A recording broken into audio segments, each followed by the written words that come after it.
बोलिए भारत माता की जय हो। और हमारे बीच में हमारे आदरणीय छोटे भाई जिनका YouTube पर चैनल है वैदिक दर्पण हिसार। ये कार्यक्रम यहाँ तो आप सुनेंगे ही, लेकिन आपको कभी मन करेगा कि बाद में सुनने को, तो तब भी आप इनके चैनल पर जाकर के उसकी सदस्यता लेकर, सदस्यता कोई पैसे इसमें नहीं लगते, मात्र एक लाल बटन होता है, उस पर प्रेस करने के बाद में सब्सक्राइब इनको कर सकते हैं, जिससे प्रत्येक वीडियो की जानकारी आप तक पहुंच जाएगी, जो भी नई अपलोड ये करेंगे। और बिल्कुल निस्वार्थ भाव से ये चैनल पर रिकॉर्ड करते, एडिटिंग करते, मेहनत करते हैं, तब जाकर के हम और आप लोगों के बीच में ये अच्छे अच्छे कार्यक्रमों का जो है प्रसारण कर पाते, क्योंकि प्रचार करना मात्र मंच से ही नहीं है, हमारी बातों को जो पूरे विश्व में पहुंचाने का काम कर रहे हैं भाई अनुराग जी, तो ये भी प्रचारक हैं। नहीं तो आजकल प्रचारक जो हैं, जो वीडियो बनाने वाले हैं, जिन्होंने चैनल बनाए, वो आर्य समाजों से धन भी लेते हैं, प्लस दक्षिणा भी लेते हैं और चैनल से भी पैसा कमाते हैं। ये निस्वार्थ भाव से हैं। और आचार्य रामस्वरूप शास्त्री जी जो आर्यनगर हिसार से गुरुकुल का संचालन करते हैं, उनके 100 पौत्र हैं, उनके पोते हैं, वो अपनी उस वैदिक परंपरा का निर्वहन कर रहे हैं, तो उनको बहुत बहुत शुभकामनाएं। तो कहा कि जिस पुष्प के अंदर खुशबू नहीं होती, आज हम यहाँ पर एकत्रित होकर के बैठे हैं। इस कार्यक्रम में उपस्थित आदरणीय आचार्य सुश्रुत जी सांश्रमी, आदरणीय पंडित रामनिवास आर्य जी, आदरणीय बहन तनु आर्य जी, भाई गोविंद जी, संजय जी, अमित जी, अशोक जी, सम्मुख बैठे सभी आर्य भद्र पुरुषों, मंच का बली कुशलता से संचालन कर रहे आदरणीय भाई साहब, प्रधान जी, मंत्री जी, कोषाध्यक्ष जी, आदरणीय मातृशक्ति। बेटा बैठ जाएंगे, बीच में बात नहीं करेंगे बेटा, इसको बैठाओ भैया, इधर देखो, एक कुर्सी पर ना बैठो, 3 बंदर ऐसे बैठ के जैसे गांधी के हों, अलग अलग हो जाओ। हाँ, इसको भी अलग करो बिरादरी से, अपनी बिरादरी में बैठा करे भैया, दूसरे की बिरादरी बीच का मारता है कई बार। बच्चे बच्चों को बैठो, बूढ़े बूढ़े को बैठो, तो देखो बच्चे अलग बैठे। आइए मेरे साथ में जुड़ने का प्रयास करेंगे बंधुओं। आज वह दिन है जिस दिन शहीद आजम भगत सिंह, राजगुरु सुखदेव, हमारे वीर महाक्रांतिकारियों को फांसी दी गई। आज वो शहीदी दिवस, बलिदान दिवस हम उनका मना रहे हैं, उनको कोटि कोटि नमन करते हैं, वंदन करते हैं कि उन्हीं वीरों के कारण आज हम यहाँ पर उपस्थित हैं, यहाँ पर स्वतंत्रता पूर्वक बैठे।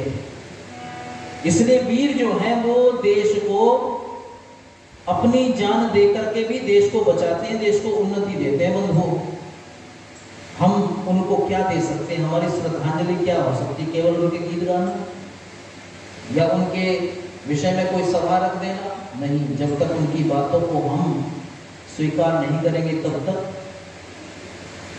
काम होने वाला नहीं है, परिवर्तन नहीं होने वाला है।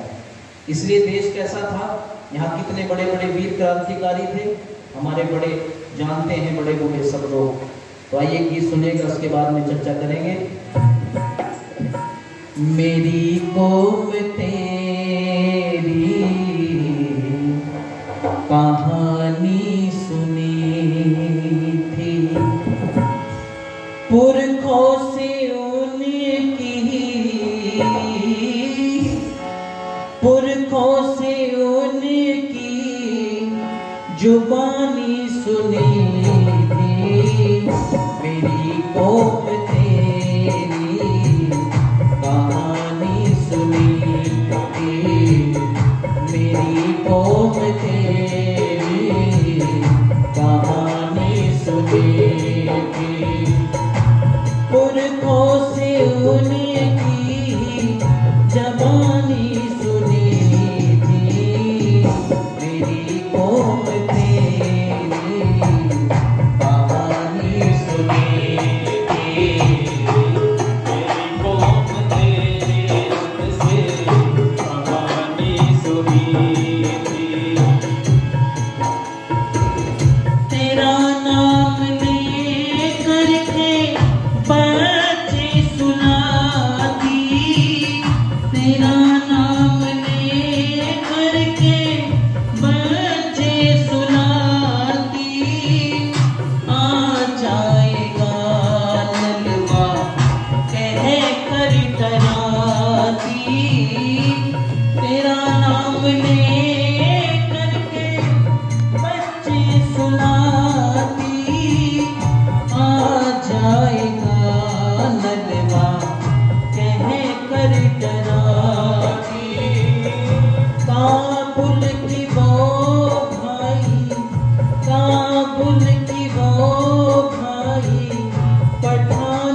शाहजहां के दरबार में अमर सिंह राठौर को ग शब्द ही गवार कहना चाहता था, ग ही कहा था।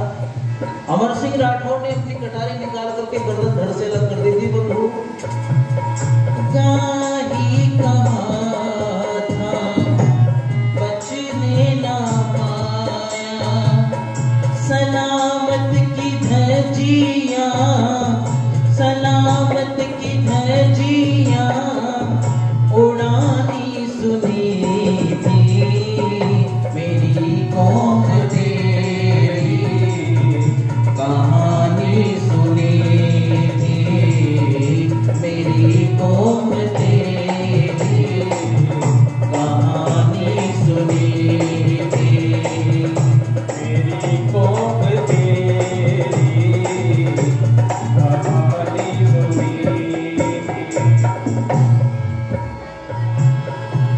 जिसने भी नजरें तिरछी करी थी, उसने ही मृत्यु सर पे धरी थी। जिसने भी नजरें तिरछी करी थी, उसने ही मृत्यु सर पे धरी थी। मिटाती थी उसकी, मिटाती थी उसकी निशानी सुनी थी मेरी कौम तेरी, कहानी सुनी थी मेरी कौम तेरी, कहानी सुनी थी। पुरखों से उनकी, पुरखों से उनकी जुबानी सुनी थी मेरी कौम तेरी, कहानी सुनी थी मेरी कौम तेरी, कहानी सुनी थी मेरी कौम तेरी, कहानी सुनी थी। बोलिए भारत माता की जयकारा। हल्का मत लगाओ जी, भोजन बहुत अच्छा था। मुझे अच्छा था कि नहीं? और आज तो मेरी बहन का जन्म दिवस भी है, तो जयकारा इसलिए जोर से लगाएं। बोले भारत माता की जय हो, वंदे मातरम। मेरी कौम तेरी कहानी सुनी थी, पुरखों से उनकी जुबानी सुनी थी। आदरणीय हमारे दादाजी पारितोषिक देकर के सम्मान कर रहे हैं, सावधान कर रहे हैं, बहुत बहुत धन्यवाद। हमारी आदरणीय बहन ने भी हम सभी साथियों को पारितोषिक देकर के सम्मानित किया, उनका भी बहुत बहुत धन्यवाद। प्यारे बंधुओं, एक समय की बात, जीवन में हम कैसे बने, गुणगान हम जिन वीरों का करते हैं उनके जीवन में क्या रहा है, कैसे रहा है, उन्होंने क्या क्या किया है। निवेदन कर दूं आपके बीच में कि लोग कहते हैं आजादी चरखा चलाने से आई है। मुझे कहते हैं ना लोग,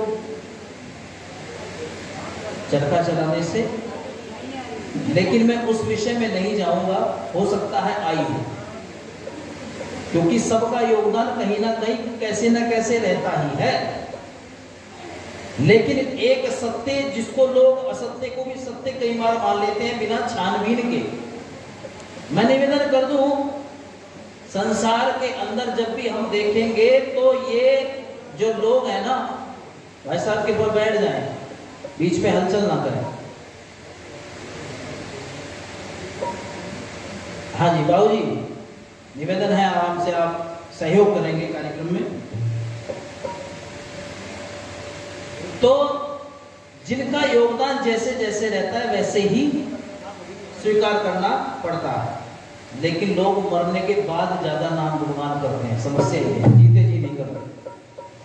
वर्तमान में आज अगर आपने सरकारों का विरोध नहीं किया तो आप भी वैसे ही हैं जैसे भगत सिंह के टाइम पर बड़े बड़े उद्योगपति उन अंग्रेजों का समर्थन करते थे।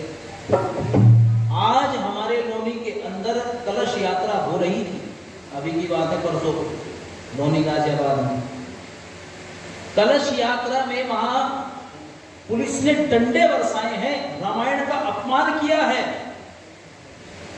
बोलो कौन विरोध करेगा? जो चाटुकार नेताओं के हैं ना, वो नहीं करेंगे। उन्हें तो गद्दी प्यारी है, उस समय भी प्यारी थी, आज भी प्यारी है। उस समय अंग्रेज लोग क्या देते थे? सर की उपाधि। हमारे शामली पड़ता है मुजफ्फरनगर में, अब तो शामली जिला हो गया, वहां पर एक मिल है, सर शादीलाल एंटरप्राइजेज, बड़ा मिल है।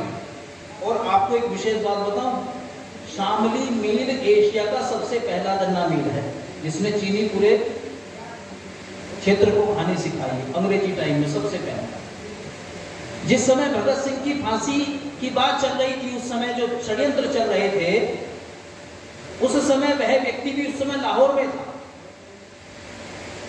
और उस व्यक्ति का भी विशेष सहयोग रहा है फांसी कराने में। पहले तो विरोध में थे, लेकिन जब अंग्रेजों ने उनसे चर्चा की, उनको लालच दिया गया, अधिकारी थे, कई ऑफर किए कि तुमको ये देंगे वो देंगे, वो मान के थोड़े ढीले पड़ गए और समर्थन कर दिया, क्योंकि हर काम अंग्रेज केवल अंग्रेजों के माध्यम से नहीं कर सकते थे। वोटिंग उस समय भी होती थी, आप लोगों में से कुछ को जानकारी हो, आप कहोगे जी कैसी बात कर रहे हैं, उस समय वोट कैसी होती थी? होती थी, सिलेक्टेड लोगों की वोटिंग होती थी उस समय भी, जो अच्छे उनके चाटुकार थे, जो पावर वाले लोग थे, उनकी वोटिंग हुआ करती थी।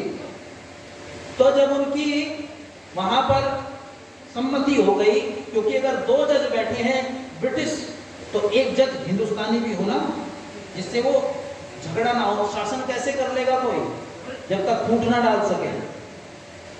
अब उनको जैसे ही अपने में मिलाया, भगत सिंह, राजगुरु, सुखदेव, तीनों फांसी के फंदे झूल गए।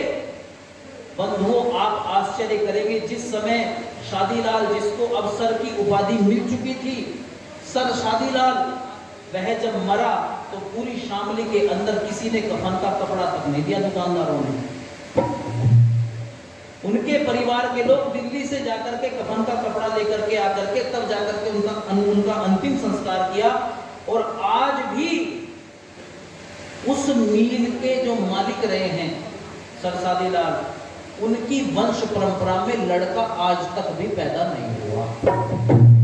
आज तक भी लड़कियां ही पैदा होती हैं, लड़कियों को भी आगे लड़कियां ही पैदा होती हैं, वो गोद लेकर के काम चलाते हैं, उनको भी लड़कियां पैदा होती हैं। उस समय से लेकर के आज तक बोलो लड़कियां ही लड़कियां, यानी कि कोई पुत्र के दर्शन देखने को नहीं मिले।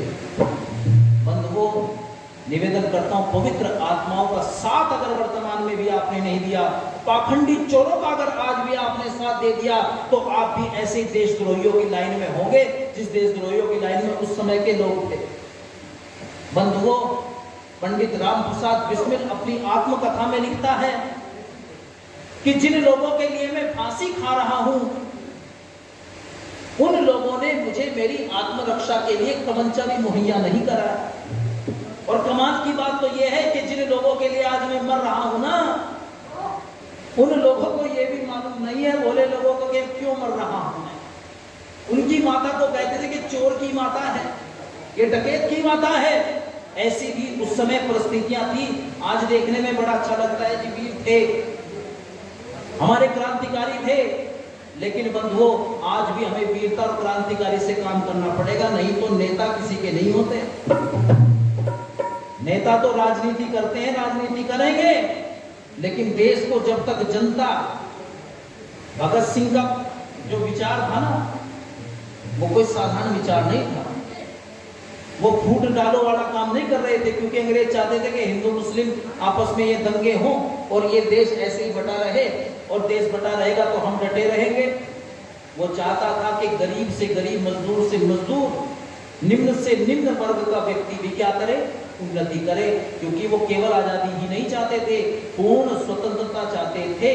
और पूर्ण स्वतंत्रता के बावजूद कि देश में कोई ऊंच नीच ना रहे, देश में कोई भेदभाव ना रहे, देश में किसी प्रकार की कोई समस्याएं ना रहे, ये थी उनकी सोच, ये थी उनकी विचारधारा। इसलिए क्या कहा गया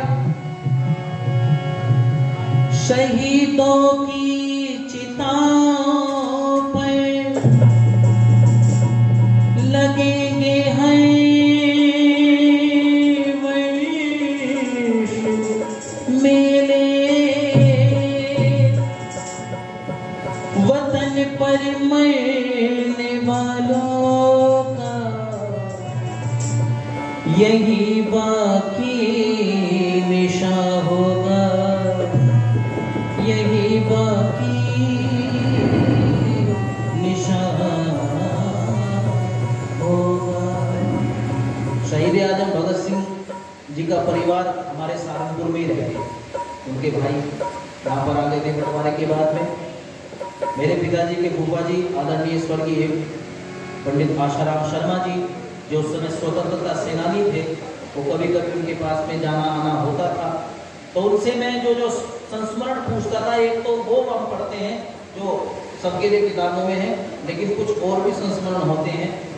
वो जीवन को एक नई उन्नति देते, जीवन के जीने का एक तरीका सिखला जाते हैं कि कितने वीर थे हमारे वीर। और जब सुनते हैं क्या